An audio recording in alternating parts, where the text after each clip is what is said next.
My name is Ben Blumberg. I'm going to be basically moderating. I'm not going to have extensive, lengthy introductions, but just to say a few words about what the group does and to introduce the people on the panel and just very briefly what is motivating the panel.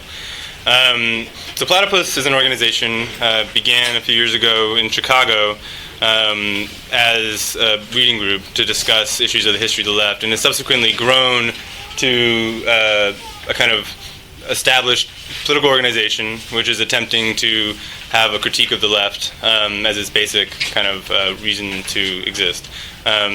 We hold reading groups in Chicago, in New York, in Toronto, and in Boston, where we have chapters located, primarily student-based, although we always welcome people from outside of universities to intersect us in our chapters and attend events and reading groups. And we basically are focused on investigating the history of the left in order to, cast a light onto our current kind of contemporary deficit of the left. Basically, the slogan of the group is, "The left is dead, long live the left." We basically say that in our current moment, there really is no left, despite the fact that there are a couple hundred people attending this left forum. In ideological terms, the left is basically a failed or dead project. And yet we say that without there being a reconstitution of something like the left, the hope for basically human emancipation is lost with it. And so our project is about critical discourse about that problem. And we're very open to different viewpoints, discussing, engaging, and debating on various topics related to that problematic. So in New York, if you wanted to get involved, you could talk to myself or Pam, and if Chris Mansour comes in the room, who's the head of the New School chapter, or Jeremy Cohen, who's the head of the NYU chapter, you could talk to them as well.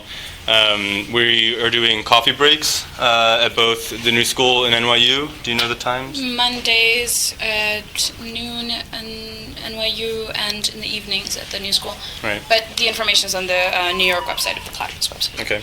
And basically the coffee breaks are just an occasion to come, meet the group, talk about politics, talk about the left. It's really pretty much open-ended at this point. We also are organizing for teach-in at Columbia. We're working with people in the Iranian labor movement to do a teach-in on the current situation in Iran, especially in light of problems of organized labor there.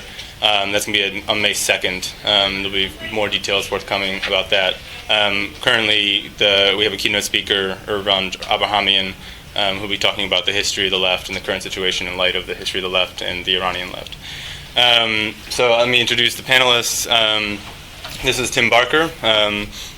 He'll be, people can just kind of launch into their own topics. My name is Ben Blumberg, as I said, Pam Nogales and Chris Gutrone. And the title of today's panel discussion is The American Left and the quote-unquote black question, from politics of protest to the post-political. And obviously that title says something about what we're going to attempt to elucidate today about this particular issue on the American left. How did this issue of race and racism in the United States get depoliticized over the course of subsequent generations of leftists? So with that said, I'll just kind of let Tim begin us. All right. We're starting, I guess, chronologically at the beginning of the 20th century. The dominant left-wing organization in the United States for the first 2 decades of the 20th century was the Socialist Party. As a movement which proclaimed a commitment to the fundamental reconstruction of the social order, it attracted the attentions and excited the hopes of blacks fighting white supremacy, which in this period took on increasingly ugly forms, from Woodrow Wilson's resegregation of federal workplaces to the violence of race riots and lynchings. This period falls within the era sometimes designated as the nadir of American race relations, and yet also, according to James Weinstein, a time when socialists had mass support at the polls, a widespread press, a large following in the trade union movement, and a profound influence on the reformers and reforms of the day. Black intellectuals at the time aptly noted that anti-racist advocacy would be the crucial test of socialism's sincerity, as Hubert Harrison put it, or in W.B. Du Bois's words, the great test of the American socialists. How, then, did the Socialist Party fare in this test? The answer is made a little difficult by the heterogeneity of the Socialist Party. Its mass popularity brought with it a diversity of thought on theory and practice that ultimately proved untenable. As long as the center held, however, positions on the race question were just as varied as the other aspects. Victor Berger was a founding member of the party, the first socialist elected to the United States Congress, and the man who won Eugene Debs to Marxism by giving him capital to read in prison. He was also an open racist, avowing that there can be no doubt that the Negroes and mulattoes constitute a lower race, that the Caucasian and even the Mongolian have the start on them in civilization by many years. At the other extreme were the pioneering interracial unions, such as the Brotherhood of Timber Workers, organized by industrial workers of the world syndicalists who associated loosely with the party until Big Bill Haywood was expelled from its central committee. The divisions within the party sometimes counteracted the best intentions of its leaders. For example, when Eugene Debs announced his refusal to address segregated audiences during a presidential campaign, the party's national committee revised his schedule to avoid these opportunities to challenge racism. Debs, the party's outstanding national representative, went far beyond his racist opponents like Wilson and Theodore Roosevelt in his acknowledgement that the history of the Negro in the United States is a history of crime without parallel, and in his rhetorical commitment to receive the Negro and all other races upon absolutely equal terms. Even his far less enlightened comrade Victor Berger supported Negro suffrage when the issue was before the House of Representatives, according to historian Sally M. Miller.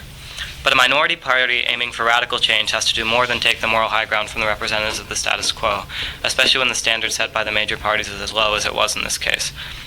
For the Socialist Party to have dealt adequately with the race question during this time period, it would have had to organize large numbers of black workers and foster leadership among the blacks drawn to the party. This did not happen. In Miller's words, in the first decades of this century, the Negro demonstrated very little interest in the abolition of capitalism. In the period immediately following these first 2 decades, however, the movement headed by the Jamaican immigrant Marcus Garvey organized and mobilized the black masses on an unprecedented scale. The ideology of this movement, however, was steadfastly anti-socialist and racialist to the extent that Garvey sought tactical alliances with the Ku Klux Klan. The juxtaposition of the failure of socialism on the race question and the startling successes of Garveyism as a mass movement raises troubling questions for the left. It is beyond my scope to offer a definitive answer, but I hope one case study will be interesting and somewhat illuminating. The West Indian radical Hubert Henry Harrison is enjoying renewed prominence as a result of Jeffrey B. Perry's impressive recent work in writing his biography and editing his selected writings.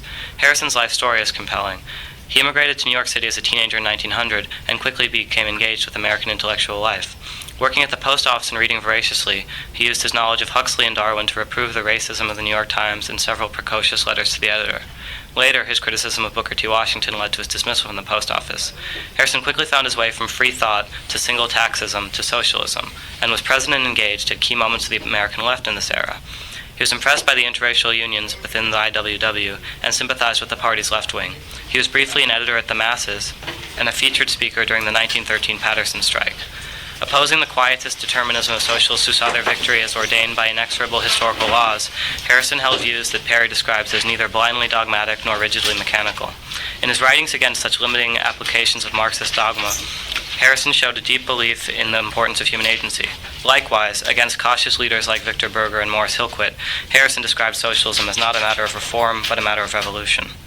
Alienated by the IWW's expulsion from the Socialist Party, Harrison's distance from the party only increased after its 1912 convention endorsed the racist policies of the socialist right wing, including inaction against segregated union locals and anti-Chinese immigrant resolutions. Paid less than white organizers and limited in his public advocacy, Harrison ascribed his treatment to racism within the party when he broke with it. After leaving the party, he continued to criticize pro-war black leaders like W.B. Du Bois, positioning himself as the spokesman of a new race radicalism, which was influenced by socialist critiques of imperialism and capitalism, but aloof from existing parties. The organized left had conspicuously put class before race equality, so Harrison organized a countervailing race-first movement. This meant, first of all, building autonomous black institutions. Harrison would not accept any white funding for his newspaper, The Voice. Without accommodating himself to capitalism or imperialism, he espoused independence from all existing political parties, so that blacks could use their votes in blocks for whichever party would give them the most. To his old comrades, this would have sounded like opportunistic nationalism, but in the absence of viable white efforts to stop such flagrant atrocities as lynching, Harrison was ready to set such concerns aside. Polemicizing against black socialists like Chandler Owen and A. Philip Randolph, Harrison wrote that the roots of class consciousness inhere in a temporary economic order, whereas the roots of race consciousness must of necessity survive any and all changes in the economic order. The defensive character of his language is clear when that statement is compared with the words of an earlier majority report of the Socialist Party, that race feeling is not so much a result of social as of biological evolution. It does not change essentially with changes of economic systems. It is deeper than any class feeling and will outlast the capitalist system. Besides their practical acquiescence to segregation, this socialist refusal to entertain a vision of a raceless as well as a classless society made the choice of black nationalism impossible for even a dedicated radical internationalist like Harrison. As historian Winston James puts it, Harrison was, in essence, a black socialist waiting for a better day that he feared would never come, working in the meantime as a black nationalist. This retreat was a tragedy. Harrison would never lend his talents to an organized left-wing party during the seminal years after 1917, sadly telling us his modest response to the Russian Revolution, lauding the revolution's emancipation of the Jews and demanding similar treatment for blacks. Harrison was nuanced in his politics, rejecting Garveyite notions of a return to Africa while continuing to seek temporary alliances with socialists. However, his race-first organizing foreshadowed the demagogues of the coming decades. The political fruits of Harrison's organizing were eventually appropriated not by the left, but by Marcus Garvey. A contemporary wrote, "It may be truly said that he was the forerunner of Garvey and contributed largely to the success of the latter by preparing the minds of Negroes through his lectures, thereby molding and developing a new temper among Negroes, which undoubtedly made the task of the Jamaican mate easier than it otherwise would have been." By refusing to struggle for equal rights for American blacks, the Socialist Party left black radicals like Hubert Harrison to a lonely fight. Rather than confront the reality of racism in and through a struggle for freedom, they opposed class to race. This abdication not only alienated blacks, it crippled the struggle to extend democracy into the economic sphere. Without a revolutionary consciousness on the part of blacks, whom Harrison called the most thoroughly exploited of the American proletariat, none of the myriad visions of socialism could have come into being. Not by itself causal, Harrison's experience with the Socialist Party is one example of the political defeats that led to a fatal separation of the racial and class questions on the American left. The nationalist sentiment these events provoked was transmitted and debased from Garvey to Malcolm X to Black Power, and ensured that decades of radical energy and consciousness would be allocated to racialist struggles instead of the radical anti-capitalist internationalism that Harrison once hoped the Socialist Party might represent. Thank you, Tim. I'm going to deal with a subsequent period, that of kind of the late 1920s. In his 1932 novel, Banjo, the radical black intellectual Claude McKay portrays the vibrancy of black cosmopolitanism in the French port city of Marseille in the decade following the end of World War I. McKay's characters, the boys of the docks, mendicants, and drifters, grapple with the racism of the wider society, while in their relations to one another, living beyond race's narrowness. One in particular, the novel's protagonist, an itinerant intellectual named Ray, is driven by French police brutality to reflect on the reality of his race. In a powerful passage, McKay describes Ray as refusing to, quote, accept the idea of the Negro simply as a quote-unquote problem. All of life was a problem. To Ray, the Negro was one significant and challenging aspect of human life of the world as a whole. If the Negro had to be defined, there was every reason to define him as a challenge rather than as a problem to Western civilization. To this day, Ray's challenge remains unmet, not only in France, but also in Barack Obama's United States. Racism was the challenge faced by the American Old Left. However, to a large extent, the Old Left evaded the very challenge it set for itself by accepting the characterization of the black population's political situation as the Negro problem. Only the best of the Old Left pushed against this characterization. This brings forth an uncomfortable question. If Marxists in the United States were unable to meet the challenge of raising racism to the level of a transformable reality, then to what extent can we speak of an American tradition of Marxism, a Marxism adequate to the situation of American capitalism at all? The most devastating theoretical mistake made by the Old Left regarding race and racism, in my opinion, was the development of the Communist Party's position of self-determination for the Black Belt. The Black Belt formula, first developed in 1928 and instated as official policy in 1930, held that the black population in a portion of the United States constituted a nation within a nation. J.S. Allen, who by the early 30s had become one of the party's authorities on this matter, defined the Black Belt as a territory stretching from east of Dallas, Texas, to just south of Washington, D.C., encompassing portions of 12 southern states. According to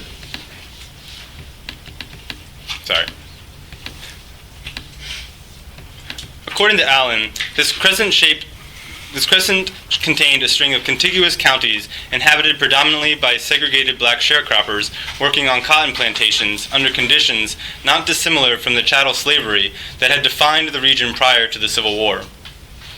The Black Belt thesis was elaborated within the party during the same years that Stalin's theory of socialism in one country naturalized the nation-state as the organic boundary for revolutionary politics. Thus, the American Communist Party's call for black self-determination contributed to the global defeat of Marxist internationalism and, with it, the dissolution of the spirit of radical cosmopolitanism articulated by intellectuals like Mackay. The national frame ceased to be the immediate context of American politics and became its absolute horizon, an insurmountable limit. It would be easy, given the now commonplace critique of Stalinism, to simply attribute the theoretical problems of the Communist Party in the United States to the political direction determined for by the Stalinist Comintern. However, when we look to the history of the opposition to Stalinism, the left opposition, and later the Fourth International, we find no tradition worthy of unqualified endorsement. Instead, there is a history of a more adequate perspective being eschewed in favor of rearticulations in various forms of the Communist Party's basic misconceptions. Not until 1933 did there emerge a potentially more adequate perspective with the composition of a pamphlet by Max Shachtman entitled Communism and the Negro and the discussions in Turkey between Arnie Swabeck and Trotsky. Unfortunately, the insights of these perspectives were neglected as well. Shachtman's pamphlet was never published by the Communist League of America, and although it was clearly intended as a contribution to a thoroughgoing study called for by the CLA's 1931 National Convention, it is unclear how widely it was circulated. From Shachtman's letters, it is certain that the pamphlet's immediate purpose was to persuade Trotsky to his point of view. However, it appears it was even neglected by this audience. This was unfortunate, since Shachtman's argument represented a major theoretical advance in the Marxist understanding of the challenge of race and racism. It emphasized that black ex-slaves played a crucial role in restructuring Southern society after what Shachtman called the Second American Revolution, that is, the destruction of slavery that accompanied the Union's victory in the Civil War.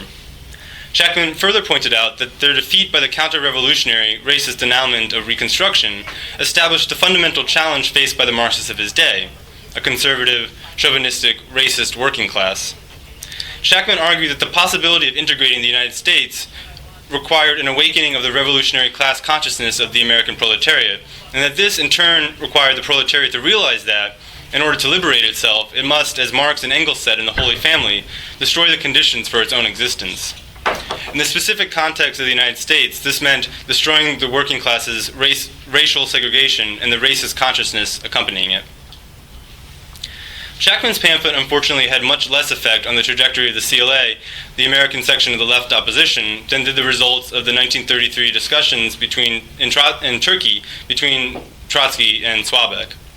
In these talks, Swabeck emphasized the same revolutionary potential of the demand for integration that Shachtman emphasized in his pamphlet, but Trotsky remained unconvinced. It is important to note that it is exactly this lack of conviction that characterized Trotsky's perspective, as he himself admitted to being unfamiliar with the circumstances in the United States. Still, Trotsky considered the demand for equality as essentially liberal, whereas extrapolating from his experiences in the Russian Revolution, he thought the demand for self-determination, and by extension the politics of black separatism, might have considerable revolutionary potential. From 1933 onward, then, the CLA's perspective is muddled. The stagnation and then regression of a leftist theory of race is made painfully clear by the 1939 conversation in Mexico between Trotsky and the West Indian Marxist C.L.R. James. The product of this conversation was a resolution on the Negro question which mirrored the very shortcomings in the Communist Party's program that the CLA, now renamed the Socialist Workers' Party, had previously criticized. Taking Trotsky's tentative conclusions in his conversation with Swabeck and his later dialogue with James as dictum, the Fourth International, in a 1939 through 1940 resolution, came out in favor of black national self-determination so they quote-unquote want it. But this missed Trotsky's most important point. The correct perspective towards the struggle against racism and segregation could only be developed in the course of attempting to practically intervene in the reality of the problem.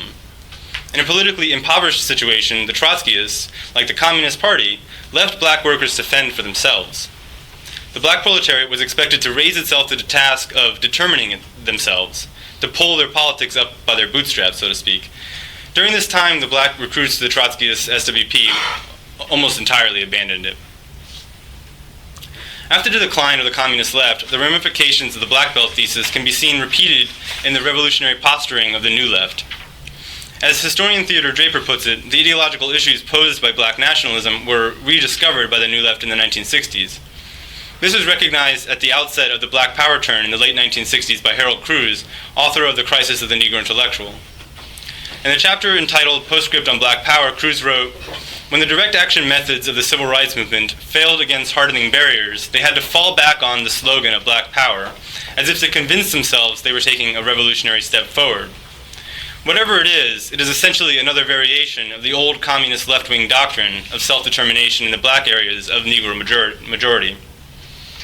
If we take Cruz's insight seriously, then we cannot escape the fact that the history of the challenge posed by anti-black racism and the errors of Marxists in attempting to overcome it have left a bitter legacy for the left. Today, as we live through the complete demise of the left, we should learn from this history how to best avoid repeating the past." Okay. I'm going to talk about, again, sort of in chronological order, is the 1960s, especially on the issue of the Black Panther Party and via Adolph Reed's critique of the 1960s Black Power turn and liberal demands. The Urban League's report, The State of Black America 2009, presents a detailed account of the prevailing economic inequalities within the black community. According to the group's annual report issued in March of 2009, black Americans are twice as likely to be unemployed and 3 times more likely to live in poverty.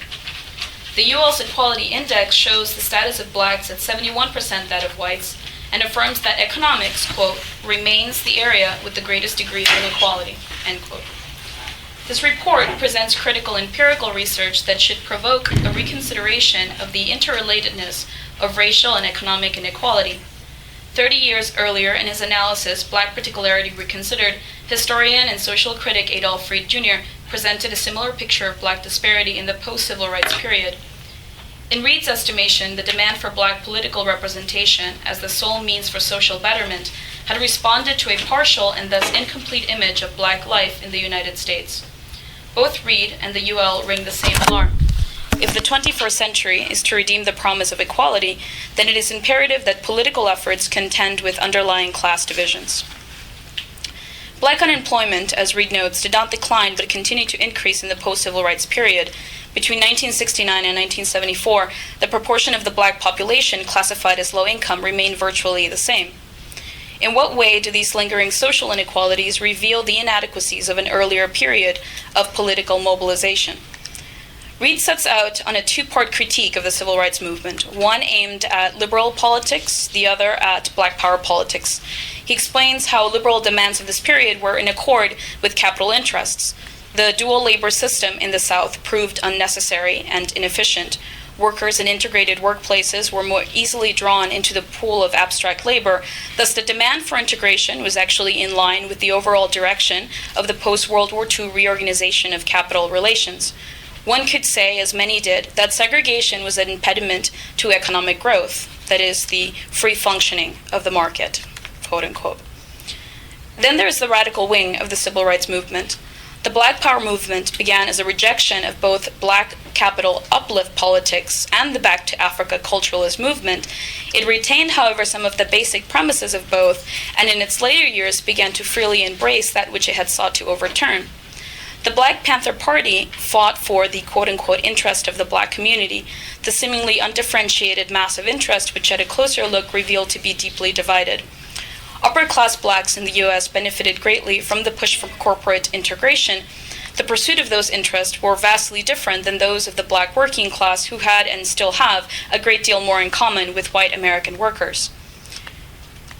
The point 3 of the 10-point party program of the Black Panther Party, as written in October of 1966, reads, quote, We want to end the robbery of the capitalists of our black community. We recognize that capitalism is no solution to the problems we face in our communities. capitalist exploitation is one of the basic causes of our problems. It is the goal of the Black Panther Party to negate capitalism in our communities and in the oppressed communities throughout the world. But it was Huey P. Newton, ideologue of the Black Panther Party, who added in June 1971 in Black Capitalism Reanalyzed that black capital was something to be supported because it provided room for black representation and supported black control of resources otherwise unavailable to the black community. Black capital, Newton emphasized, could slowly negate the limitations of, quote, what he was now calling white capital, and in so doing could empower black community members. Newton was speaking primarily of the black capital on which his organization depended to grow and to provide the survival of programs in the community like the free breakfast programs, the sickle cell testing programs, although it is worth noting that the Black Panther Party was largely funded by what he would call white capital. But from this experience, he drew wide-ranging conclusions about the progressive future of black capital interests. He saw black business owners as the victims of a powerful system ruled by white corporate interests. Newton goes so far as to call the early perspective of the Black Panther Party in relation to capitalism a counter-revolutionary position, which is unrealistic about the, quote, real process of revolution in the black community. This is why, in the same breath, Newton can say that, quote, the Black Panther Party transformed the black power ideology into a socialist ideology, a Marxist-Leninist ideology with a tendency to have a capitalistic orientation along the lines of Marcus Garvey's program. Now, from Tim's presentation, that should be extremely contradictory, and I think he was also aware of it. Moreover, since the people see capitalism, this is Newton speaking, in the community as black control of local institutions, this is a positive characteristic because the people can bring more direction and focus to the activities of the capitalists. Okay, so the question is, who provides direction and focus to the political consciousness of members of the black working class? What becomes apparent in looking through the theoretical text of the Black Panther Party is that the category of the oppressed conceals more than it reveals. For Newton, capitalism was identical and later subsumed into white American interest. He saw those who fought against American political forces as representative of the fight for freedom or liberation. He called this perspective revolutionary intercommunalism, the oppressed peoples of the world, that is, the oppressed communities, fighting against the interest of white America. So yes, the Black Panther Party was initially for the fight against capitalism, but what did they understand this phenomenon as, and how did they pursue its overcoming? The appearance of unfreedom in Newton's time was dominated by the burgeoning American hegemony in the post-World War II period. National liberation struggles for Newton contained in them what he called the seeds for negation. Several categories come to collapse into one model here. The problem of racial domination, international political unrest, and capital interests all fall into one model of the oppressor versus the oppressed. Instead of furthering an understanding of how these different levels of social reality work to reinforce and reconstitute social inequality, Newton's perspective on the black community and its innate interconnectedness defies all ability for reflection. I should say that in my reading of the Black Panther Party documents, there's a clear political reorientation in the organization. What at first was a two-pronged approach. One, the achievement of short-term goals via the survival programs, that is like clothing and feeding low-income black people, and their more politically radical agenda with long-term goals, that is, for Newton, the overthrowing of capitalism. This program is transformed by the beginning of the 1970s. Newton and Seal both do a series of talks and author pamphlets, etc., in which they self-criticize for what they called the BPP's inability to connect with the people, to meet people where they're at. Newton says that the BPP in its early years was guilty of what he calls revolutionary cultism, in the belief that they could serve as the conscious vanguard of Black America. During the 1970s, their perspective changes. What they initially saw as detrimental to their political goals now were more and more embraced by the Black Panther Party because, as they put it, it was what the people wanted. This resulted into a push back into the churches, for example. Their members and the children of their members were put into black churches because it was seen where the life of the community, sort of consciousness and the life of the community was in the churches, and so the Black Panther Party was going to meet them there. So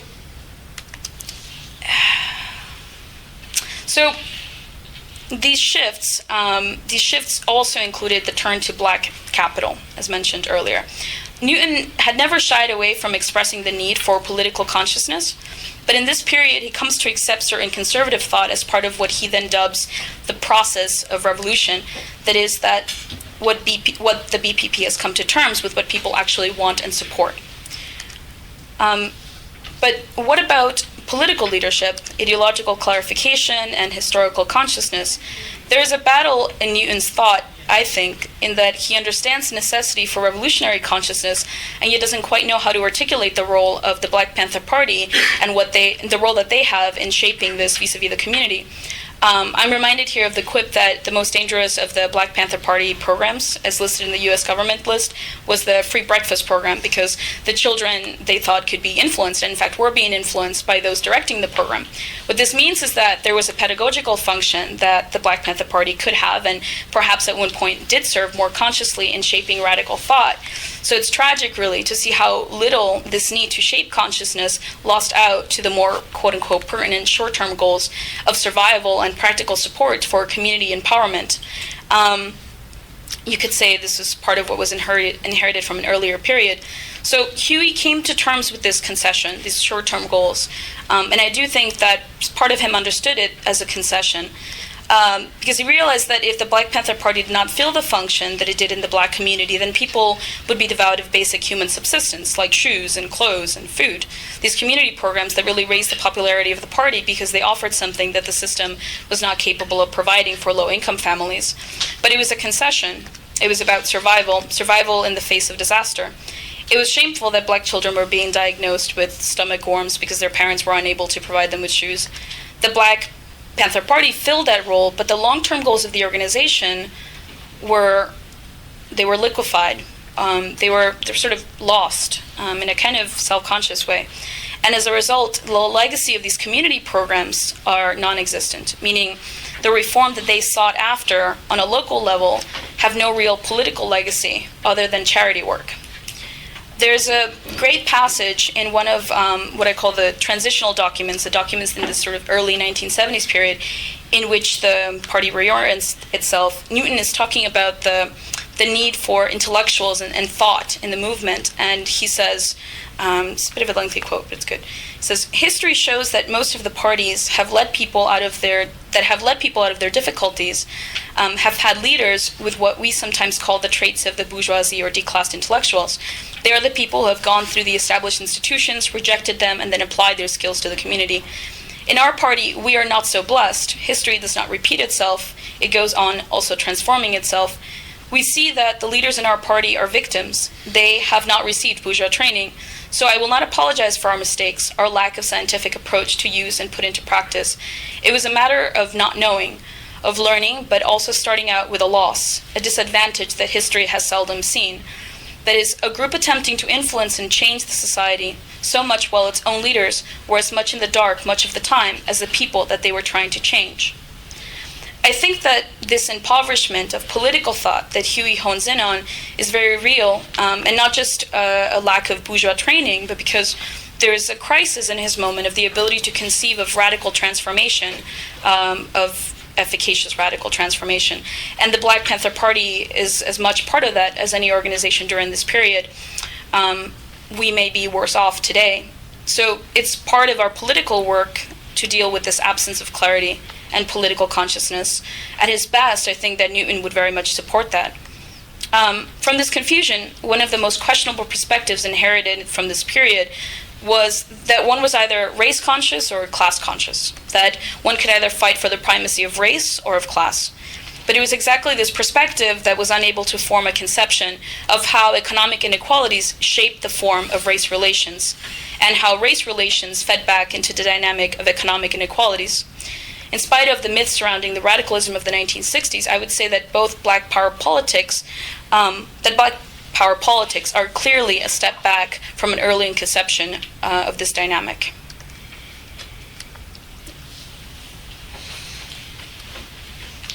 All right, I'm going to speak on the present situation, the sort of post-Obama moment.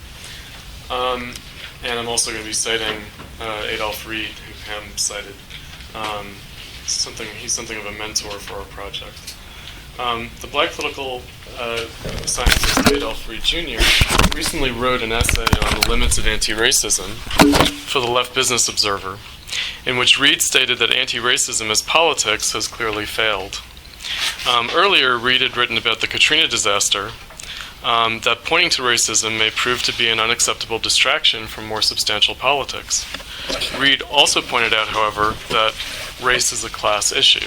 That was his formulation, thereby bypassing, productively, the usual race versus class antinomy that has long plagued the American left.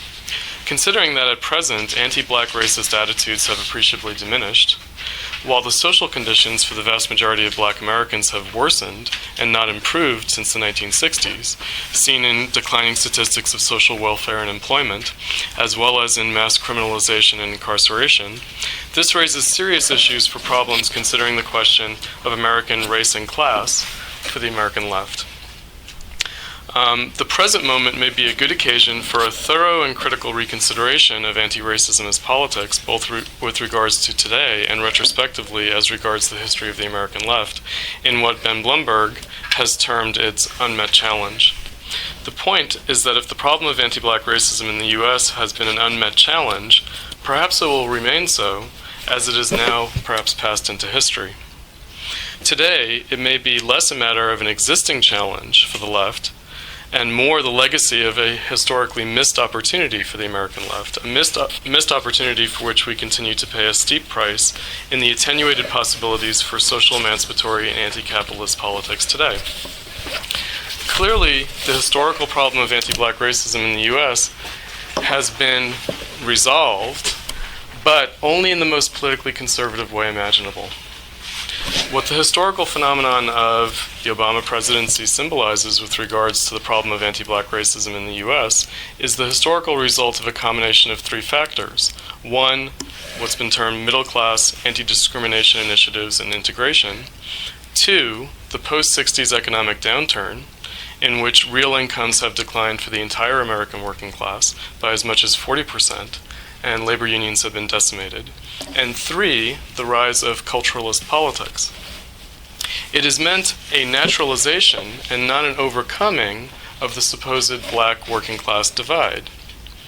The left, since the 1960s, especially since the Black Power turn, has played into the supposed divide, with terrible results both for the vast majority of black Americans and for the American working class and left politics as a whole.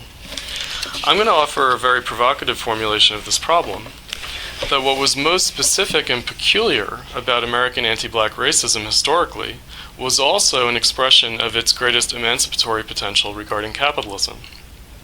There is a great historical paradox in that the worst, most thoroughgoing historic racism in modern history, that of the condition of blacks in the Jim Crow era, southern United States, coincided with the historic height of working class political movement and empowerment. I wish to raise this paradox as a question. What was the relation between the development of working class organization and politics and the exacerbation of racist divisions in American society? How was the racial division of the American working class an expression of the self-contradictory character of working class politics under capital? Relatedly, how was it that CIO unionism in the 1930s, which meant challenging segregation through interracial organizing, became, by the 1960s, the specter of labor unions as conservative institutions, as white working class job trusts excluding black workers, excluding or subordinating black workers.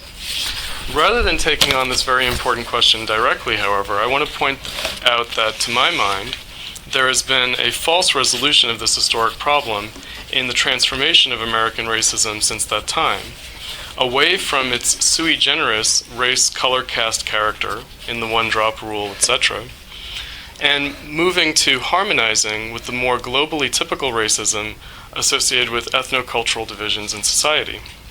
In the post-1960s era specifically, there was, in the 70s and 80s especially, you saw this in academic discourse of race, there was a romance of alternative models of racial identity, for instance, those seen in a country like Brazil. But Brazil is a very brutal place for black people, if for different reasons of political history than the US has been.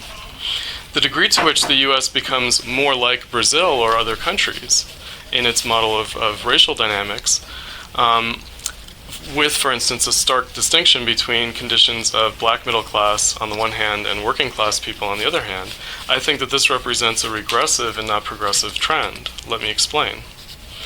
The transformation of black Americans from a race-color caste into an ethnic or culturally distinct group, for instance seen in the substitution of African American for black, has meant the passing of an opportunity to overcome the specifically racist and not cultural division of the American working class, in a potential transformation of working class organization and politics in a progressive, emancipatory, and anti-capitalist direction.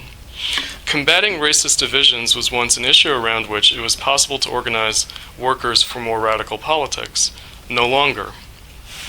The task of working class political integration was displaced into middle class integration through the model of ethnocultural diversity. Whereas race was once a class issue, an issue for the American working class as such, it is now much less so, and hence it has, in this sense, ceased to be the same kind of an issue and challenge for the American left, because, in a sense, the conditions have become more a direct matter of poverty. Racism could have been a revolutionary issue to organize around, but it was depoliticized, at least as an issue for the working class and for an anti-capitalist left. Now more than ever, paradoxically, race is a class issue in Reed's sense, but it is now so in a way that, as Reed has noticed, can only be addressed effectively in purely class terms, as an issue of the black working class and so-called underclass. There is an irony in that the earlier turn of the 20th century American socialist Eugene Debs' declaration that socialism had, quote, nothing to offer blacks apart from their interests as workers. This was mistaken by the later left, especially by the 60s New Left, to be not merely inadequate, but some evidence of American old left or working class racism. Rather, this formulation by Debs turned out to have been the actual task, since failed, of the left, up to the present. The problem is, how do we fulfill Debs' task today? In other words, to say, we have nothing to offer black people other than as workers. Well, that would be a great deal, in fact, but that's been failed. How do we make racism into a class issue, as Reed puts it, after racism per se seems to have been diffused as a political issue in American life? Perhaps we don't.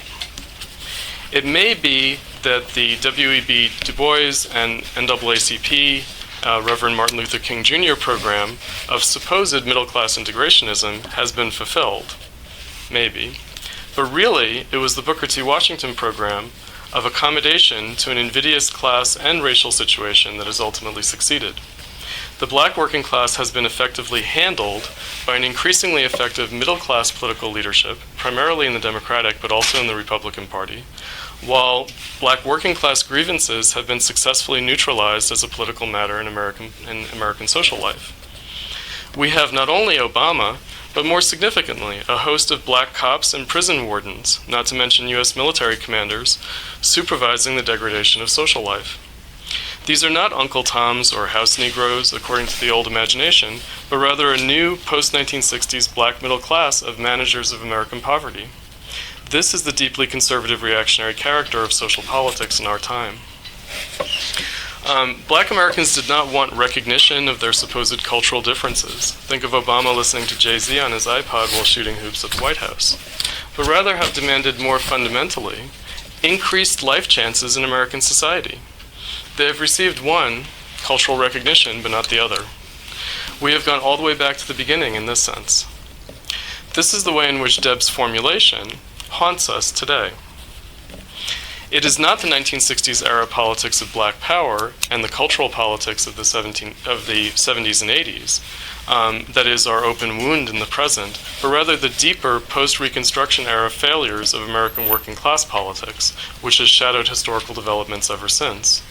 It is not the historical figures of Malcolm X, the Black Panthers, or Marcus Garvey who stand accusingly over the present, but rather Frederick Douglass and Paul Robeson, and hence MLK and Du Bois, but in the less familiar guise of a labor left and not a racial politics. MLK's dream has apparently been realized, But his core demand for jobs and freedom, the slogan of the 1963 March on Washington, has clearly not been met. What was supposedly a reformist demand in 1963 turns out, from the standpoint of the present, to be the most revolutionary of all.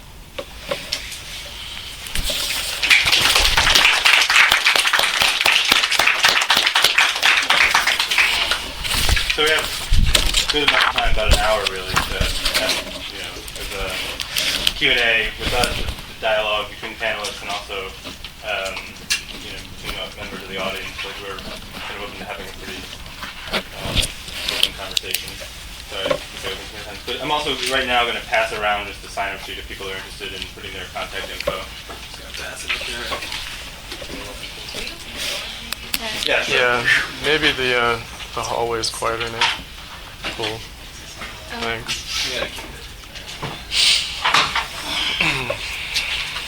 Questions? Comments? I have a question. I might be a little lost. Understanding what the panelists are basically saying, the question about race is a left issue that has become passe, and that we should be now, what these authors that you guys have quoted are saying, it should be more of a class issue now, as opposed to the race and the suffering issue politically. Am I making sense? Are you? Yeah, I mean, I'll just start it off. I think generally what the panel is proposing is that there is a kind of current within American leftism that actually from the beginning treated race and the degradation of life that surrounded the separation of races in the United States, the color line, as actually fundamentally a class issue, fundamentally an issue of structurally rooted inequality in the United States that plays out over a color caste issue, with obvious, very, very harmful effects for those living under that caste condition. But that essentially this class character of the race issue was depoliticized, and that the depoliticization of it left it as a race-only issue. I can just kind of start there if you want to take up other issues if there's response. So maybe it's not so much, just to say one more thing, it's not so much that it's passe.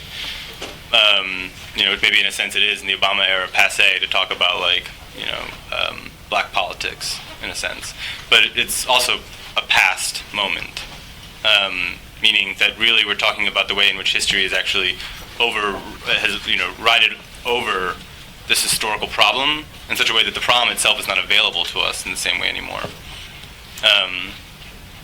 I'll leave it at that. I would just say that what I'm interested in particular is the interrelatedness of class divisions and racial divisions, and that in the past the left has been able to articulate this interrelation in ways that it actually points towards overcoming in much more clear terms than we seem to be able to articulate today. And so that there's a history in sort of understanding social inequalities as being sort of interrelated, and that now we see this as being opposed to each other. People say you're either class conscious or you're race conscious, and what we're proposing is that, in fact, these things are very much sort of part and kind of reinforce one another. That they're not two disparate parts of our social reality. Yeah. I guess one thing that I'd like to say is it's the question of capitalism. In other words, like race versus class tends to leave out the particular question of capitalism as, in a sense, the source for both. Meaning, my argument, what I was trying to be provocative about, was to say, look, there was a moment in which, for the American working class to overcome racism in the United States, would have, directly pointed to overcoming capitalism. And that, in a sense, that issue has been diffused, that we no longer really talk about the problem of working class integration in the same way as during the Jim Crow era, and also through the period of high unionism in the United States. In other words, just to get very concrete about it, I'm interested in focusing on the history in a different kind of way than the usual talk of integrationism as like a middle class issue points to. The question is how it would have radicalized the labor movement to have fought against racism in the unions, like in the 50s and 60s and 70s, that racism, rather than understood as an unspecified kind of problem in American society, to look at it as a specifically working class problem. In other words, what would it mean to desegregate the working class? What would it mean to desegregate working class organizations? What would it mean to fight against racism in the working class as opposed to in the middle class or in government access, etc.? That was a particular kind of challenge. That was like a radical challenge to the left, to the labor movement, and also the Black Americans. It was a radical political challenge that, in a sense, has been diverted into kind of culturalist politics, representational politics, and middle class integration, and that there's a kind of buried history there. So, the paradox is that Reed says race is a class issue, and I'm saying, maybe we've come to that realization too late. In other words, like maybe now it's just, it's simply a matter of looking at what does the Black working class need and elaborating politics from that. Well, I understand your theory, I just have some questions about it. And the first thing that I have to say is that your theory doesn't deal with the anger that's in the African American community for what has occurred. See, we can't solve any of these problems without first dealing with the problem of race. It's not an issue that's passé. It's not an issue that is integrated with class. I mean, with the work. It is integrated with the working class, and it does. It has its integrations, but. And I don't speak for all African Americans. I may even just speak for myself. But it's an issue that unless we address it, and when I say we, I'm not just talking about the right, I'm talking about the left too. Yeah. Unless we address the issues of race and what has happened to our community in this country from the moment we were born here, then none of this gets solved. None of it. It's not a passé issue anymore. It is still an issue that affects us in numerous ways. It's the racism of the system that keeps the majority of our community in poverty from birth to death. It's the racism in our system that keeps us uneducated. It's the racism that we have to start addressing and find a way to deal with. As a country, we've never dealt with it. As a country, we've never looked at it and said, you know what? You're right. These BS apologies that we get every so often from Congress and maybe from a state legislative community here or there means nothing to us because it doesn't reverse. It doesn't do anything to reverse the poverty, the inequality. It doesn't do anything to reverse the funds that don't come into our community. So it's much more than just what you're saying. The thing about the Black Panther Party, and I'm not a historian on the Black Panther Party, even though I've read, I was young when the Black Panther Party came out. But the one thing that I do understand is that quote that you gave us from Huey Newton about the intelligentsia coming from the colleges and stuff and leading the different movements. Well, we had that too. But the difference between our movement and everybody else's movement is that the majority of the people in our movement, especially with the Black Panther Party, this was really a life and death type of thing. Because when we stepped up and said you were wrong, they killed us. Okay, it wasn't about maybe, taking a job from us ahead. You got that too. You have that now, and that's a big part of the Black middle class's problem, in my view. That our Black middle class today has been given crumbs, and they're so afraid of losing those crumbs that whatever happens to the rest of us is okay. And that's the disconnect. Right on. And that's the disconnect. But the racism that we've experienced is a callus on our souls that has to be dealt with in this country before anything else starts to get the move. And it really, it's a left issue that has to be dealt with, still has to be dealt with. And we have to deal with it first on the left before the right gets anywhere near it, because they're not going to get near it until y'all get near it. And we have to get near it. And that's it. Yeah, I just wanted, just one thing. I think that what we're trying to talk about is ways in which the left has dealt with it, both successfully and unsuccessfully, and the kind of history of that's been going on here is very in the unsuccessful attempt to deal with that legacy and to deal with these kinds of phenomena in the United States. There's an interesting quote. I've been reading Newton for a while, and I thought that this was like the closest that he came to somebody like Fanon in understanding like black identity in the United States. And I wanted to read it because maybe it speaks to some of what you're talking about. He says, "The lower socioeconomic black male is a man of confusion. He faces a hostile environment and is not sure that it's not his own, and that his own sins that have attracted the hostilities of the society. All of his life he has been taught, explicitly and implicitly, that he is an inferior approximation of humanity. As a man, he finds himself vowed of those things that bring respect and a feeling of worthiness. He looks around for something to blame for his situation, but because he is not sophisticated regarding the socioeconomic milieu, and because of his negativistic parental and institutional teachings, he ultimately blames himself." I think that what Newton is trying to articulate is, the kind of subjective relationship to black Americans to racism. I think that his politics were not separate from that kind of conception. I think that the kind of history that we're trying to deal with sort of acknowledges that kind of sort of subjective phenomenon that is racism. The question is like what to do with it. You deal with it. You face it. And this guy had a question. I thought you were finished. Sorry. Did you have a question as well?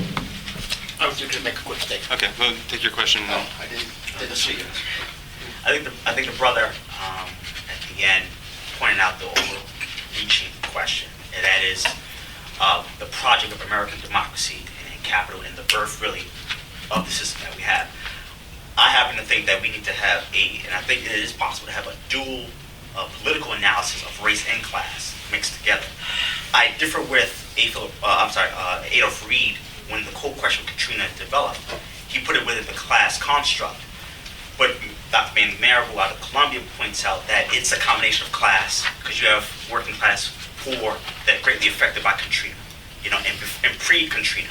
But then you have the 75% of African Americans in New Orleans just devastated by the hurricane, and then transmitted all throughout the United States. So it's a combination of the class issue, working class and poor, and also predominantly those of color. One other point I did want to touch on is the whole question of the black freedom movement, because it had various strands within it. Of course, the Black Panther Party, of course, is the most illustrious because many people, activists, come to kind of understand that radical movement in time. But I think Mumia says it best in his book, We Want Freedom. He talks about how, keep in mind, the Black Panther Party was between the average age was 18 to 21. Mm-hmm. So we're talking about a very young activist base. Those who are affected by race, who are living in the urban ghettos, many of them, their families coming from the South into Oakland, California, New York, Chicago, Detroit. He felt that there was a legalistic perspective that many of the members had. So their political education was not rooted in a clear Marxist, anti-capitalist analysis that will come, of course, later on as they are politically educated within the party. But the brother points out about COINTELPRO, which was missing, which is a very important part to it, because that the public assassination is very important, because it changes the landscape. And I think what we're dealing with today, why there isn't a generalized left but when we talk about the black community and when we talk about the black freedom movement, they have been extinguished publicly, and it was necessary to do that.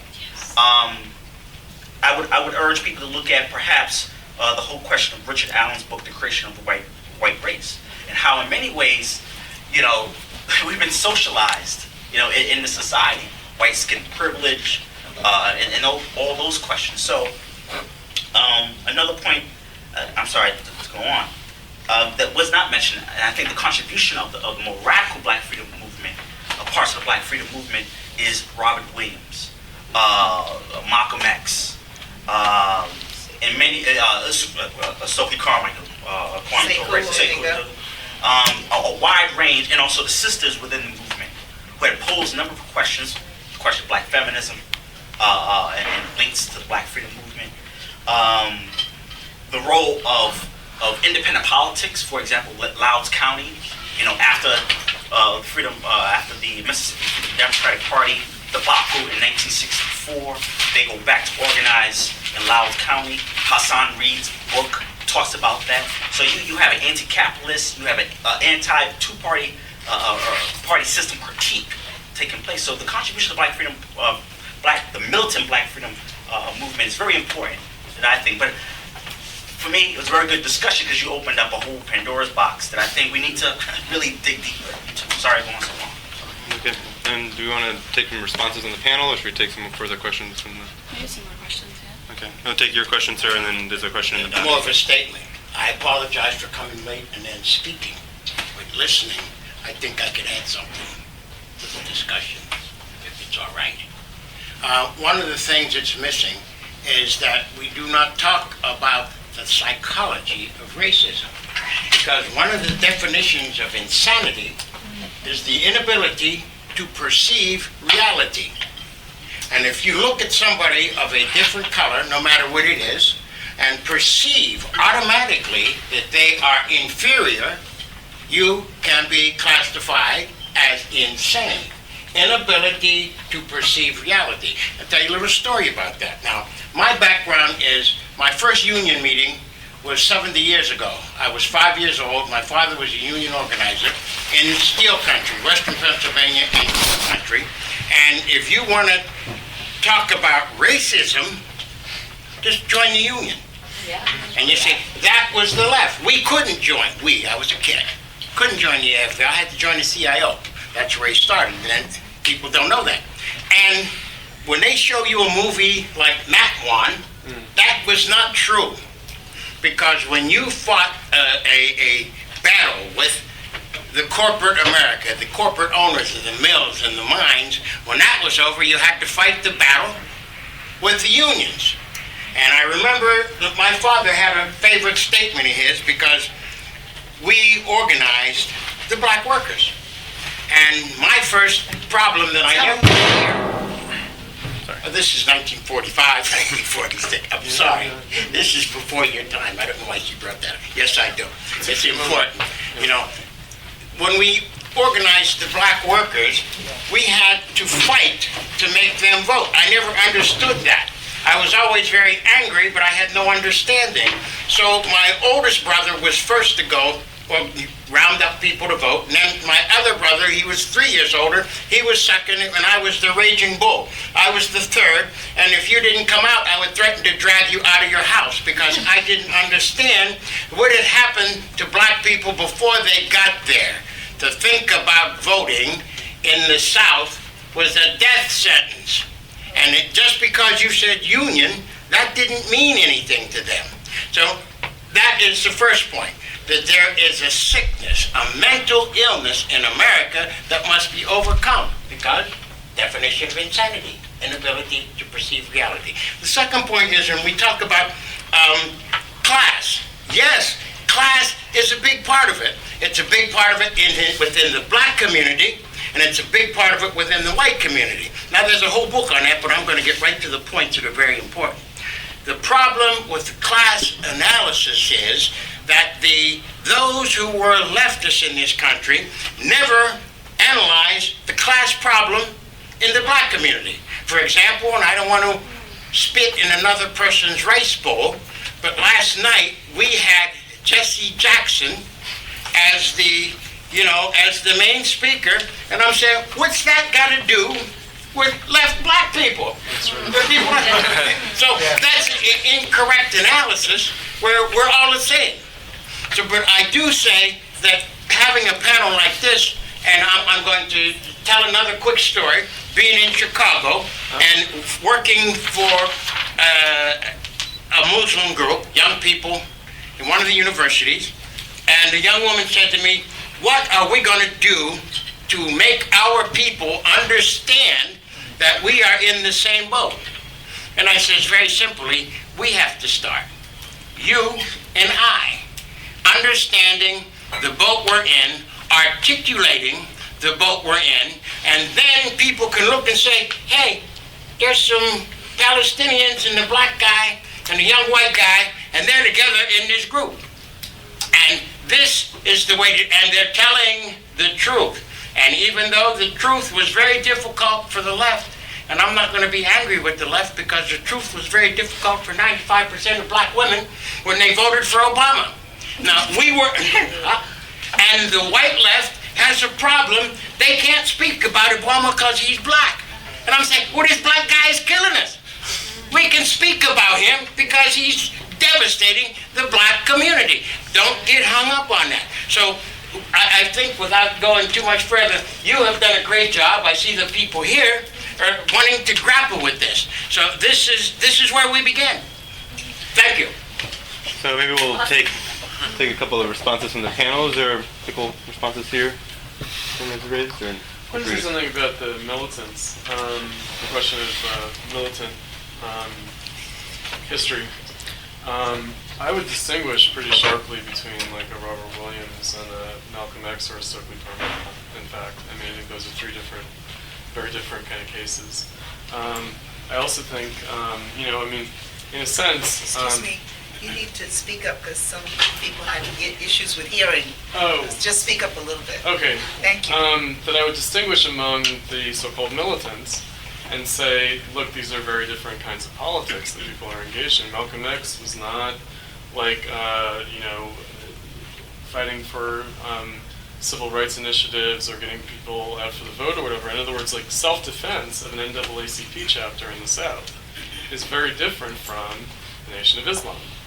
Politically, they're, couldn't be more different, I would say. You're wrong. Well, You're not correct. that's It's what a question of totality of I'm putting it out there Yeah. to say that there's a distinction to be made that is worth considering. Stokely Carmichael, similarly, I think that there's a way in which post-Black Power turned. The idea is something like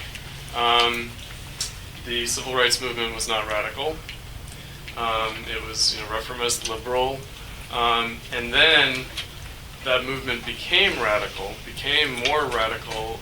more militant with the Black Power turn. I would tend to agree with someone who at the time would have looked like a right-wing character, but that we have to reconsider now, like a Bayard Rustin, who said, look, the Black Power turn is an accommodation to defeat. It's a conservative move. And, Pam brought up Fanon, which is that fervor can be a mask for weakness. Right? In other words, like, the Black Power turn was rhetoric. It wasn't organizing. It didn't succeed. It succeeded even less than the civil rights movement succeeded. So the question of like a kind of more radical possibility of the civil rights movement gets buried in favor of, well, black people had a certain kind of political consciousness and then they achieved a greater political consciousness with the Black Power turn. I think that it was a degradation of political consciousness, not an increase. I don't think that A. Philip Randolph or Bayard Rustin or Martin Luther King were particularly lacking in consciousness. We can dispute with them at the level of politics, but I don't think that they were lacking in political vision, nor lacking in radical demands for American society.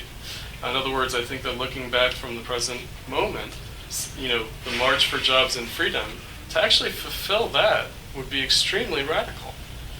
It's different from the idea of recognize our grievances.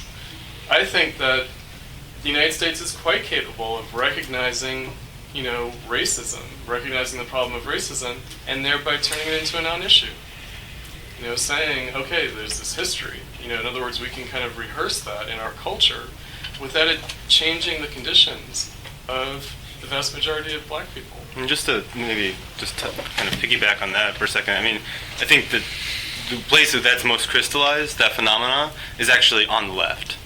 It's actually on the left that you see the degree to which, like, the practical challenges, what I've taken from Claude McKay, the notion of treating it not as a problem, to be kind of intellectually solved, but a challenge to be met politically, is, you can basically spend your entire lives politically recognizing the fact of the degradation involved in the slave trade, obviously, the degradation involved in segregation, the complicity of, the majority of Americans in those historical, wrongdoings, and yet never actually approach the politics that would actually make transcending that history, right? I think that you're right to say that we continue to live in the United States under the conditions set by, the fact that this country was founded on something like slave trade in a very profound way, in the sense that, like, American capitalism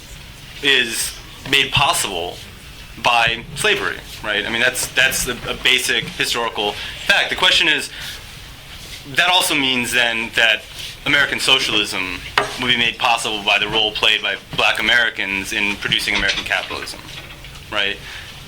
So I think that we really have to ask the question of, okay, what are the political challenges that are actually facing today? And I think that the foremost political challenge we have today is to actually have a politics adequate to the class realities of the United States. This isn't to diminish history of, the degradation of human life through slave trade or segregation, but rather to say that in order to overcome that history, it's not enough to just recognize it. It's not enough to just recognize it. And that, to refer back to Fanon, Fanon talks about that, the psychological aspect, when he's, writing in is it the introduction to the Black Skin, White Masks, where he's talking about the fact that, fundamentally what would be needed in order to transform the conditions of racism is a class-based revolution. But in the absence of that politics, which is very profound in his moment, he analyzes racism along psychological lines, right? Because he recognizes the human condition, right? The psychological condition is transformable. It's a mutable condition, but it's not going to be changed under the social structures that exist. And so it's really a question of what would it take to really put on the table the transformation of the social structures that actually gave rise to racism in the first place. If we say racism is bound up with American capitalism, how do we change American capitalism? And thereby, obviously, beyond that, right? If we're talking about American capitalism, we're really talking about global capitalism in general, right? So just, to put that out there, to say that, it's not about, like, just diminishing something, it's about actually seeing the kind of full scope of the problem that we're faced with. There's a couple of questions building up. Is that okay if we take some in the back? There was maybe two in the back, and then one up here, and then one here. So over to the left. Oh, and also over to the left, okay. This one's for Pam, and it's kind of come up in the Q&A. We were talking about the history of the Black Panther Party, and we were talking about the turn towards community, and also Toward community. How community, like the notion of community, can actually be an incredibly conservative ideology, and also the discomfort with that the Black Panther Party had as being like a political vanguard. I was wondering if you could expand on that. Yeah, it just seems that in the earlier writings, there is a clear articulation of long-term goals that would involve mobilizing the black community. What from the very beginning was termed the black community. So that was from the very beginning. But later on, there seems to be a kind of like the sort of guilt that comes from not actually connecting with the community that Huey P. Newton articulates, and so does Bobby Seale, in which they say that they have these revolutionary goals, but the black community doesn't seem to be going in the direction of these goals. So how does one reorient oneself? And I think that there could have been several questions that could have come up at this moment. So this was like the late 1960s, actually the early 1970s, especially in the speech that he gives at Berkeley on the black church and the role of the church in the community, where he says, well, we have to meet the community where it's at, right? And that seems to actually be going back on something that Newton was so emphatic about in the very beginning, which is that the Black Panther Party was supposed to serve a kind of a leading role in raising political consciousness in the black community. So there seemed to be a kind of concession made that there seem to be these conservative ideas that are very popular in the black community, and that this is when Huey P. Newton says the revolution is actually a matter of a process. There's a process of revolution. There are certain things that can be done within our moment, and one of the things that he embraces is black capital as being representative of black empowerment, something that he would have in his younger years and in his earlier moments in the Black Panther actually completely refuted, and he did refute. So it's very interesting that there's a shift in this organization that I think could be mapped onto like the feeling by Black Panther leaders that revolutionary possibilities don't exist, and the kind of revolutionary goals that they had in the very beginning are not adequate to the kind of ideas of the black community. Now here again, like the black community in general becomes a problem, because you could say that like there were organizations such as Drum in Detroit, organizing black workers that had completely different ideas of what organizing black communities could mean. But there is this change, I think, in the role of the Black Panther Party vis-a-vis the community. Yeah. Yeah, I mean, that's specifically what I was interested in, was like I just find it very confusing when people talk about the black community as a whole and don't recognize the various like ideological strains that obviously exist within the black community, within the United States in general. Yeah, and divisions. I'll take a question back there, and then we'll take from these guys in the front. Something that wasn't mentioned, but I think was not given enough explanation, was talking about how the beginning of this unmet challenge, or this missed opportunity, lies in the failure of Reconstruction after the Civil War. And something I wanted to ask was there's this perennial question in sort of Marxologist history, etc., where people ask themselves, why was there no massive labor movement in the United States? Why was there no social democratic party in the United States at the end of the 19th century, at the beginning of the 20th century? Why was it so small and so scattered? I was wondering if you could articulate the relationship of the failure of Reconstruction and that radical moment in squashing with the sort of dearth of socialist politics in the United States in comparison to Europe in the same period, because it's an advanced industrial country.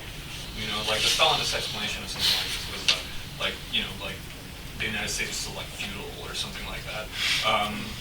So I don't know if you have something to say about it. I'm looking at you, but I'm asking everybody. Yeah, this is a very deep, historical problem in American politics and social development, and one that's also historically neglected. One of an approach to the problem is just to point out the degree to which Reconstruction comes in and out of vogue in historiography, such that some eras some eras would emphasize the kind of community relations of slavery, right? That there is this kind of folk culture going on under slavery that's to be preserved and valued. Other eras of historiography will emphasize the kind of radical potential, the integrationist, very early inception of integrationist demands of a kind of Frederick Douglass in the era of the Civil War and the kind of post-Civil War era. This reflects in some ways the kind of fading in and out, I think, of possibility vis-a-vis the integration of American society along the lines of social transformation. So not integration as such, right? Not integration of Black Americans and other ethnicities into the kind of structures of society that exist contemporarily, but also integration within the context of dramatic social transformation, which is what Reconstruction potentially was. Reconstruction was, basically a democratic dictatorship in the South, right? You had Union armies occupying the South and enforcing enforcing the inability of former, Confederates and slaveholders, people who had supported the Confederacy, from voting, and thereby disenfranchising basically the ruling class in the South that had fought against the Union. And at the same time also enfranchising black Americans at the time, and actually, there was a kind of mass swelling of people in participating in government at a popular level, from all sorts of levels, from governors to people more locally, as well as development of black communities through education and capital development, etc.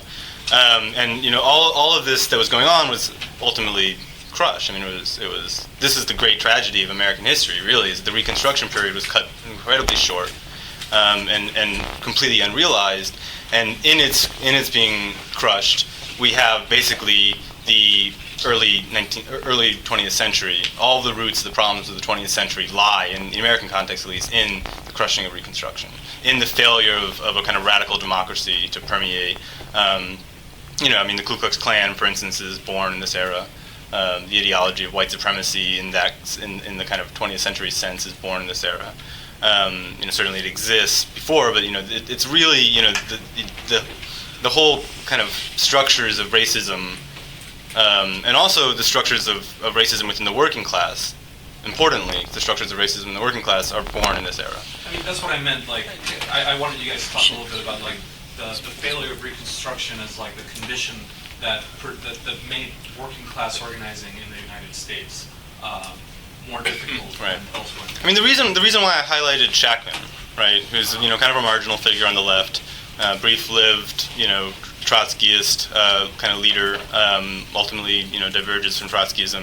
He's not necessarily like he's not a Malcolm X type in the sense when you think, okay, who are we going to look at when we're trying to understand the history of racism in the United States, but he, at a very early stage, is able to say, very early in the 20th century, is able to say that if one is trying to understand the problems faced by any kind of purported revolutionary party, working class party, proletarian party in the United States, one has to understand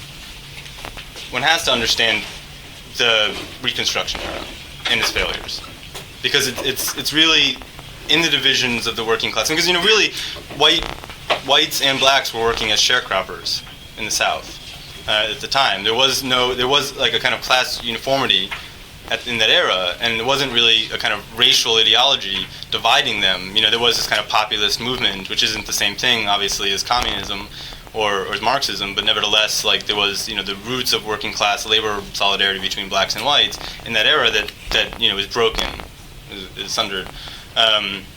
And so you're left with basically a racist working class, which is, I think, what you're pointing out. I mean, this is a continual problem that's faced in something like the labor unions. Now, what happens in the 60s, I would say, is that basically labor unions are discredited because of this.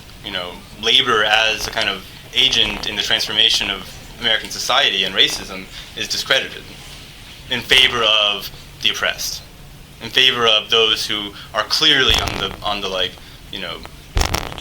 the shit into the stick, right? And as opposed to saying, well, what would it take to actually transform these agents? If these agents aren't adequate to the task, how do we make them so? But yeah, I'll kind of leave it there. But these guys had a question, and then there was a question over here. I mean, I think you're it's very important the work you're doing, and it's not, it's on the right track, more than on the right track. I think, though, that there are some things that you're doing, but you're skipping over that are really quite important. And I also think that there are issues around terminology that are very important. So, for example, to start with Reconstruction, okay?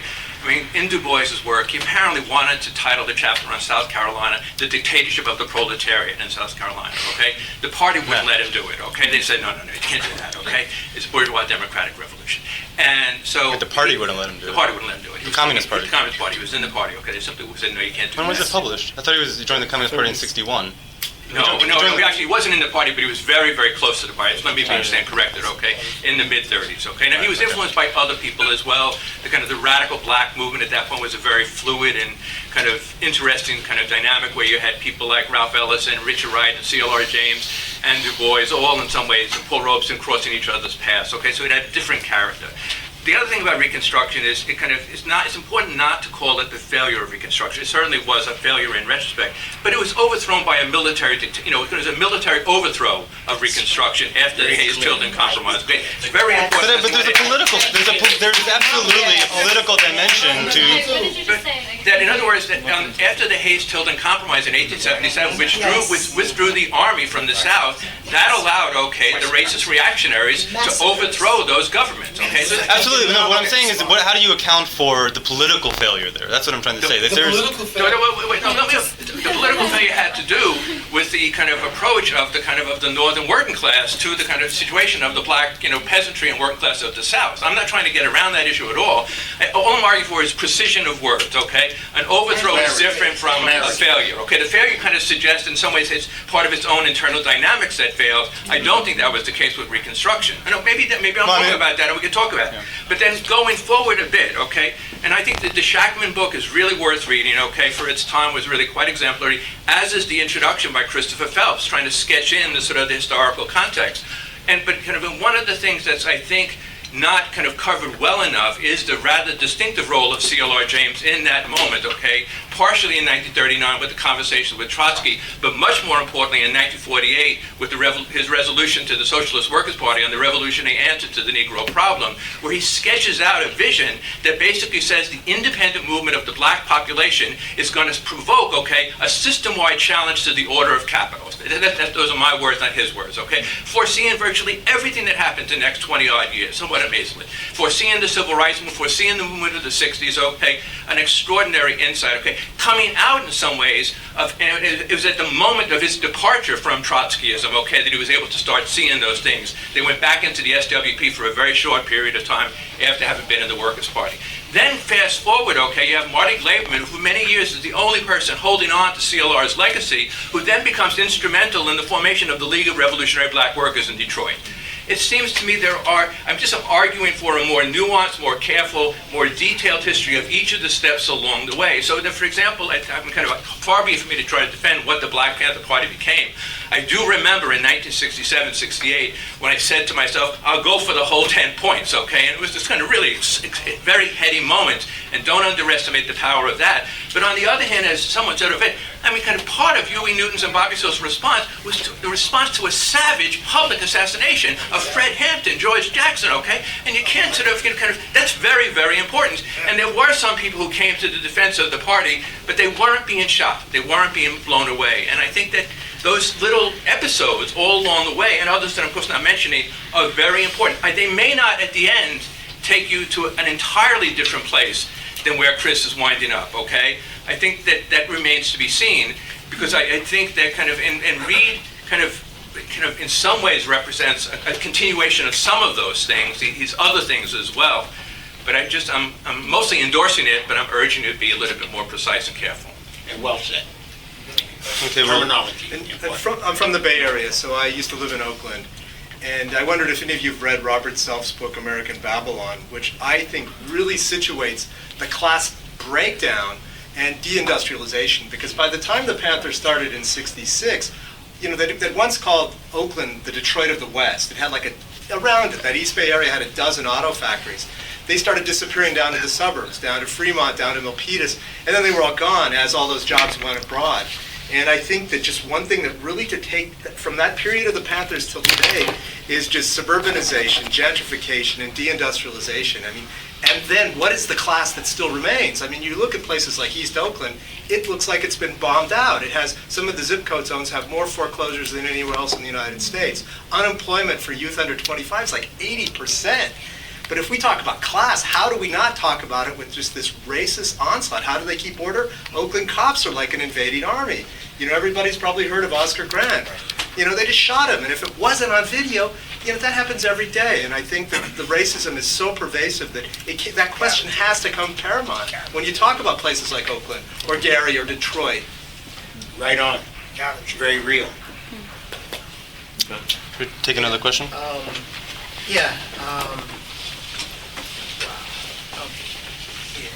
One of the things is the struggle of historiography. the motion of history. Bring it up, I can't hear. One of the things is that we all have to participate is a form of historiography, understanding the motion of history, but in particular to the U.S.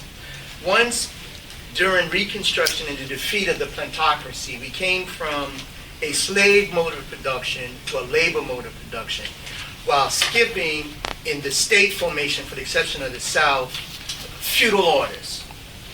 As a society went from laissez-faire to monopoly capital, where there was no like we had the bombing of Black Wall Street, which happened to black people, but it was around competition, right? Particularly after the Spanish-American War, I do feel there was a white united front, even among workers, with the plantocracy that was racist. But more of the material basis came from imperialist super profits that gave the material basis for the stabilization of the white working class, right? Give you an example. Those of us who live in Brooklyn, if we drive from East New York to Howard Beach, they're both working class communities. One is black, one is white. But in Howard Beach is very stable, and you would think they are the petty bourgeois. You would think with big properties, stable. They don't go through long periods of unemployment, right? Thus, black working people have become the reserve army of labor. That's why we suffer from crazy repression. If we look a certain way, they stop us in the car, right? Two, we've had a problem and was advocated with a black united front, right? The problem with that, not all black people have the same material interests, okay? And that has been used by elected officials. Elected officials have taken power, if you will, have taken office when the budgets are in crisis and they can't give anything, all right? So they use sentimental racialism as Barack Obama, even though he shied away from it. And we're still involved in that, right? Our black middle class, particularly after World War II, but prior to World War II, is not a middle class as we see in Europe that is the captains of science and industry, nor a market. The only time we had a market was under Jim Crow, and it was only in retail, all right? So we have a very particular character, and our black middle class, yes, we had barbers and funeral parlors, but our black middle class came through salaries from capital. That's why their outlook is so over-the-top ambivalent. Examining racism, challenging it. That's why I'm not surprised with the articulation of Barack Obama, right? Now, our middle class is not just in defense of capital, but imperialist capital, and it takes the same attitudes of white working people. Well, those foreigners, those towelhead Arabs, I hear that, right? And there are internal contradictions that a lot of comrades haven't really faced or charted out or confront, right? So I do think as we look at American history, capital accumulation was based on race. It was, right? A lot of times we get caught up, and I have gotten caught up as a young man, I wouldn't say caught up, but very inspired by Brother Malcolm. But understanding Malcolm, his transition from the year he got kicked out of the Nation of Islam to his death was the captain of black consciousness, not anti-imperialist or socialist politics. He never had the time. Even though he was with Kwame Nkrumah, Ahmed Sékou Touré, who I used to deal with the Democratic Party of Guinea as an NGO, he never had a chance to internalize that because Malcolm was a keen debater, but he was not a political theoretician. He was no different than, let's say, Steve Biko, who was very important, but the radicalizations are parallel but not identical, all right? Malcolm never advocated a party. My understanding, what older people told me, he was cool to that ideals because he never had time. See, with us, our radicalization doesn't come out of training vis-a-vis a party, all right? It's individual and what we face, right? And what we face individually in the community and as a group of people. So our radicalization as black people is very different and is uneven, right? Two, from the late 60s to the early 70s, right? We went through a major transitional period. The transitional period was civil rights protests to black power, and this was expressed as elected officials. There was no training for blacks from civil rights to a struggle for power, because it was still essentially protest. Now the protest is militant. It's still protest, but it's still militant, trying to get concessions from the people in power. So those historical paradigms we have to address, look at critically, and come up with more detail within that historical motion.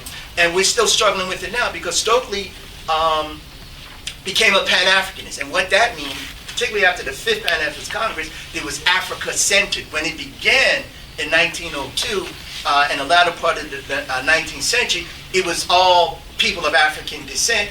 It was primarily reformist, but my position is that when I deal with Pan-Africanist parties, they are not about struggle here. They are centered on struggles on the continent, which is good as an internationalist, but we approach it as class and exploitation of material resources, not solely because they're black, because we can be the same internationalists with people in Asia or the Caribbean.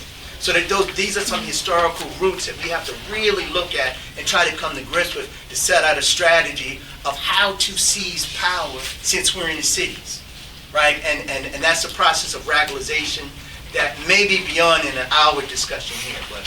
Yeah, we only have a few minutes left, so we're not going to be able to cover everything. But I'd like to. Sorry about that. No, it's totally fine. I'd like to give people on the panel a chance to respond or make some final statements, and then we're probably going to have to wrap it up, so we'll have a chance to move on to the next panels. But we have a table downstairs. If people want to carry on the conversation, they're welcome to join us in the gymnasium to talk there. Also, the publication that we're distributing downstairs is an open submission publication, so if people have ideas, they want to criticize this panel, they want to write an article about anything that's on their mind about this subject, they're welcome to submit, or about other topics as well. But I'll just kind of let people maybe make some responses from the panel. Back in order? We can go in order, or, I mean, it's not like everybody necessarily has to either, but if you want to start, Tim. Yeah, I don't have a lot that hasn't been said. I guess I just want to repeat that I think we're all sort of not advocating class over race, but sort of warning against that separation to begin with, and that's, what was guiding our look at the history, and so we realized they're sort of tied up, and that's what this was all about. Yeah. I mean, I guess by way of a final comment, I think that in our contemporary moment, we both have to learn from history, but like I kind of maybe suggested at the end of my paper, we also have to learn how to free ourselves from it, especially learning how to free ourselves from the mistakes that we've made in the past, and the kind of false starts and the ideological dead ends that have basically defined the history of the left. I mean, stretching from the Communist Party in the very early years, even before then in the Socialist Party, through the 30s and the Popular Front, into the kind of splits in the Trotskyist Party, the history around C.L.R. James and Richard Fraser, who was a character not mentioned in this.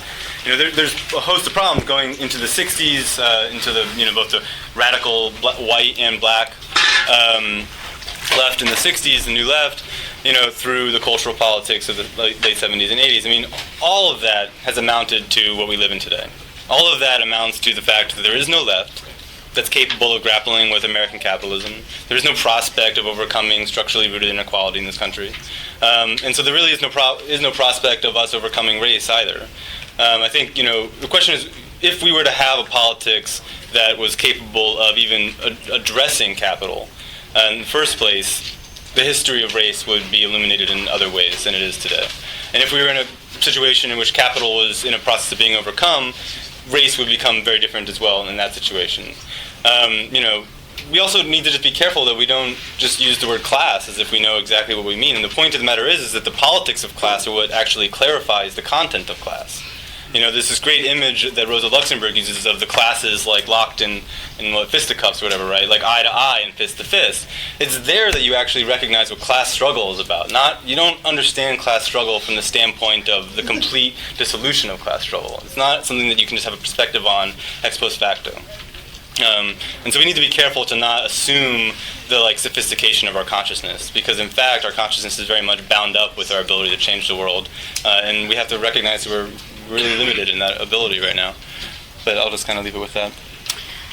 I would just say that as far as the 1960s are concerned, I mean, it seems to me clear that as far as the politics of survival, that was, a concession to a more long-term perspective that people like Huey P. Newton thought that his organization could have.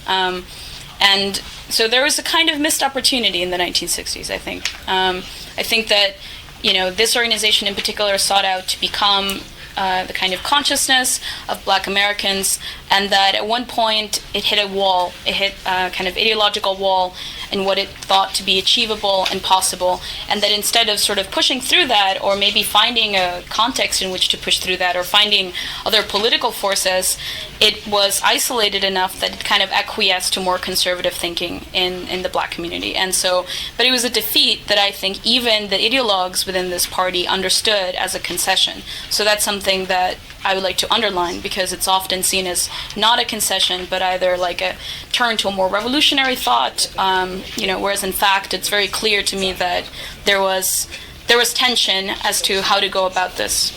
Yeah. And maybe the one thing that I neglected to say earlier that I'd want to say now in terms of the question of psychology.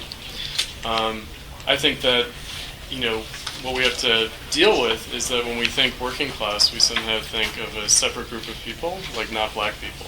Like, in other words, what would it mean to look at both present American society as well as historically, and to immediately think, when you think working class, when you think the American working class, that you're thinking of Black Americans. Because what we inherit psychologically is the idea that when we say working class, we mean white people. And that's a fundamental kind of ideological effect or psychological reality that is problematic. And in a sense, it's become naturalized because now we deal with the issue not of the Black working class, but of Black poverty and Black criminalization, incarceration. In other words, we deal with the question of like underclass. And so I think that it's something that I neglected to say before, but would be a challenge to not immediately have this naturalized division in one's mind. Okay, working class, American working class, we mean white workers, and then Black Americans. But rather, there's a way in which the American working class, through segregation, never really constituted itself as a force, because of the fact that it was the Black working class that was prevented from organizing and being a political force in this country. In other words, if we talk about the history of racism, that's what we're talking about. We're talking about how the Black working class specifically was disempowered. And that's what we face with today. Because, for people to say, okay, racism is over, is basically to say, to naturalize the disempowerment of the working class and to turn it more into a matter of middle class segregation rather than working class segregation. And thank you all for coming.